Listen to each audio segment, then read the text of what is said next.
This is TOS Television, your digital-first pan-African news network. I am Abigail Okwade, and this is Africa Now.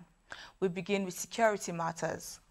World leaders are in Berlin seeking lasting peace in Libya by ensuring the conflict-racked North African country stays firm on the path towards general elections to take place on December 24th. In January of 2020, presidents of Turkey, Russia, and France met in Berlin to end a decade-long spiral of violence in Libya.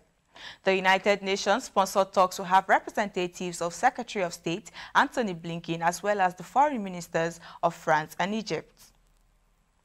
Around 140 militia fighters in the Democratic Republic of Congo on Monday laid down their weapons in surrender to the government in Congo's North Kivu province. This is the first of such to take place since President Felix in May announced the martial law to tackle worsening security in two eastern provinces. Congo's mineral-rich east has been plagued with conflict since the official end to the country's second civil war in 2003. Sudan's prime minister has warned of deeply worrying fractures within the country's security forces. Prime Minister Abdallah Hamdok made the comments while announcing an initiative to unify the factions guiding Sudan through a fragile transition following the April 2019 ouster of dictator Omar al-Bashir. Hamdok said his initiative aimed to push for reforms to the military and ensure that armed groups, including the powerful paramilitary rapid support forces, be integrated into the armed forces. The premier has called for the reconciliation between civilian and military political factions. Now away from security matters, Uganda's parliament has been closed for 2 weeks as the country battles a second wave of COVID-19. The closure is to allow for the disinfection of the parliamentary buildings in the capital of Kampala. Over 100 lawmakers and members of staff were announced to have tested positive for the novel virus. As of Tuesday, Uganda has registered a total of 73,401 cases and 714 deaths nationwide since March last year, according to official figures. Now, according to the Court of Justice to the Economic Community of West African States, ECOWAS, on Tuesday, Nigerian authorities cannot prosecute people for using Twitter following the indefinite suspension of the microblogging site on June 4th. Socio-Economic Rights and Accountability Project, SERAP, a Nigerian NGO along with other groups, are in court to fight the ban, arguing that it is a violation of human rights. Now, this is your digital-first pan-African news network, TOS Television. You are watching Africa Now. We move to business after the break. So stay tuned.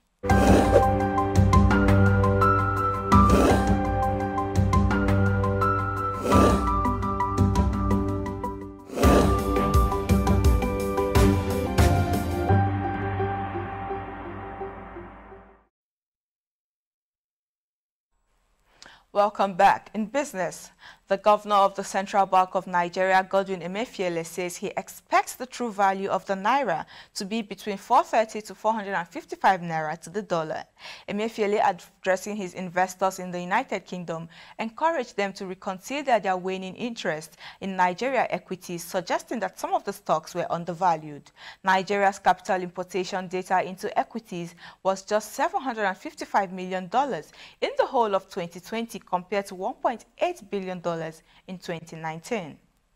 The Reserve Bank of Zimbabwe on Tuesday says there is no law or policy that bans the use of foreign currency for transactions. Zimbabweans use other foreign currencies for transactions in addition to the Zimbabwe dollar. There have been various reports online suggesting a ban on the use of foreign currencies as legal tenders in the country. The Reserve Bank says the statements were meant to discredit the Zimbabwean government and the central bank's progressive efforts and achievements in stabilizing the growing economy. A U.S. victim compensation fund has started settling the families of 32 Kenyans who lost their lives in the 2019 Ethiopian Airlines crash with 156 million Kenyan shillings, that is $1.45 million. The Ethiopian flight, which crashed shortly after takeoff from Addis Ababa's Bole International Airport, killed 149 people on board. Each eligible family will receive nearly $1.45 million, and money will be paid on a rolling basis as claim forms are submitted and completed. The administrators and families have until October 15 to complete claim forms. Away from business, A statement from Sudan's government has asked the United Nations Security Council on Tuesday to meet and discuss a dispute over Grand Ethiopian Renaissance Dam being built by Ethiopia on the Blue Nile. The meeting is to discuss the impact of the dam on the safety and security of millions of people. Now, Tanzania has announced that girls who have given birth can now be enrolled back into education from 2022. In 2017, Tanzania's former president, John Magufuli, commented that girls who give birth should not be able to return to school. After consultations with the World Bank, Tanzania's education ministry agreed to allow teenage mothers to attend classes at folk development colleges which teach basic numeracy and literacy across the country. But the ban from school has not been reversed. That is Africa Now. For more updates, to visit our website at www.TOS Follow us and like our social media handles on Facebook, Twitter, and Instagram. And remember to subscribe on YouTube to stay with us and enjoy more programs on TOS Television Network. I am Abigail Okwade. Thanks for watching.